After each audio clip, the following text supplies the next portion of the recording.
Sir, ഇവിടെ നേരത്തെ Tyson മാഷ് സംസാരിച്ചപ്പോൾ ഉന്നയിച്ചതുപോലെ പരുന്തുംപാറയുമായി ബന്ധപ്പെട്ട ഒരു പ്രശ്നം ഇന്ന് ചില മാധ്യമങ്ങളിൽ വളരെ ഗൗരവത്തോടെ കൊടുത്തിട്ടുണ്ട്.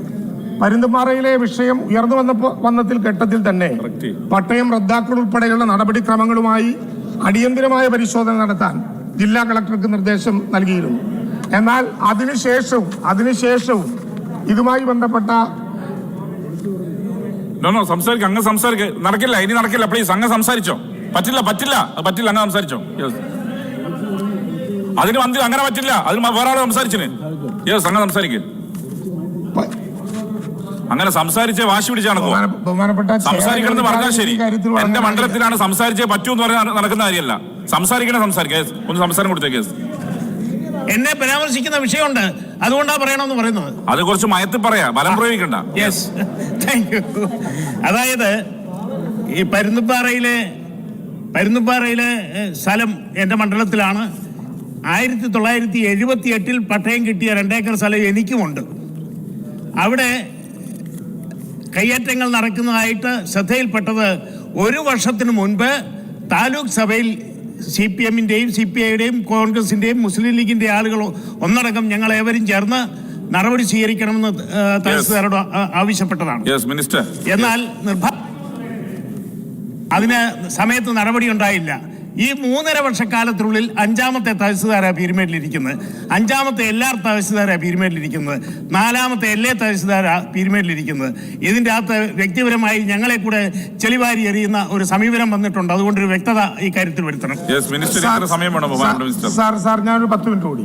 10 മിനിറ്റ് നേരത്തെ ഒരുപാട് സമയം സാർ. 10 മിനിറ്റ് ഏറ്റവും ചുരുങ്ങിയ സമയം കൊണ്ട് അവസാനിക്കും. സാർ, ഇതിനകത്ത് ഒരു വ്യക്തതയുടെയും പ്രശ്നമില്ല. കേരളത്തിലെ ഗവൺമെന്റിന്റെ കർശനമായ അഭിപ്രായം ഞാൻ പറയാം. കേരളത്തിൽ കുടിയേറ്റക്കാരായ, സാധാരണ ഭൂമിയില്ലാത്ത കുടിയേറ്റക്കാരായ മനുഷ്യർക്ക് പട്ടയം കൊടുക്കുക എന്നുള്ളതാണ് ഈ ഗവൺമെന്റിന്റെ ധാരണ.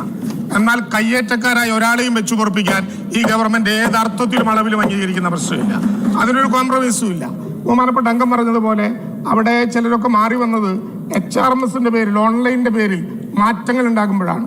അത് ക്യൂ ലിസ്റ്റ് അനുസരിച്ച് അവരുടെ സ്ഥലങ്ങളിലേക്ക് പോകാൻ അവസരം ഉണ്ടാകുമ്പോൾ സ്വാഭാവികമായി തന്നെ ജനറേറ്റ് ചെയ്യുന്നതിനനുസരിച്ച് മാറ്റം ഉണ്ടാകും.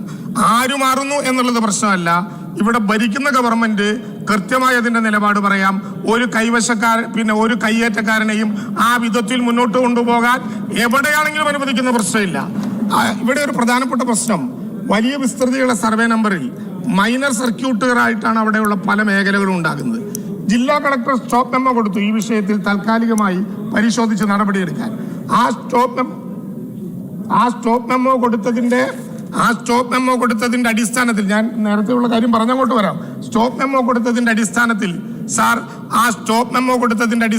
അതിനുശേഷവും ചില നടപടിക്രമങ്ങൾ അവിടെ ഉണ്ട് എന്ന് കണ്ടപ്പോൾ അടിയന്തരമായി ഇടപെട്ടുകൊണ്ട് കഴിഞ്ഞ വെള്ളിയാഴ്ച തന്നെ നടപടിയെടുക്കാൻ ബഹുമാനപ്പെട്ട അവിടെ ആലോചിച്ച് ജില്ലാ കളക്ടറോട് നിർദ്ദേശം നൽകി.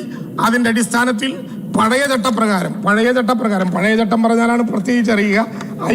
IPC 144 പ്രകാരം, ഇപ്പോഴത്തെ ഭാരതീയ നാഗരിക സുരക്ഷാ സംഹിത 166 പ്രകാരം സാർ ഈ സ്ഥലത്ത് 2 മാസക്കാലത്തേക്കുള്ള നിരോധനാജ്ഞ പ്രഖ്യാപിച്ചിരിക്കുകയാണ്. ഒരാളെയും ഇനി അങ്ങോട്ട് കിടക്കാൻ അനുവദിക്കില്ല എന്ന് മാത്രമല്ല, 15 റവന്യൂ ഉദ്യോഗസ്ഥന്മാരെ, പീരുമേട് താലൂക്കിൽ ഒഴികെയുള്ള 15 റവന്യൂ ഉദ്യോഗസ്ഥന്മാരുടെ ഒരു ടീം പ്രത്യേകമായി നിശ്ചയിച്ചു. അവിടെ ആ അനധികൃത കയ്യേറ്റങ്ങൾ ഒഴിപ്പിക്കൽ ഉൾപ്പെടെയുള്ള നടപടികൾ ഇപ്പോൾ ആരംഭിച്ചു കഴിഞ്ഞു.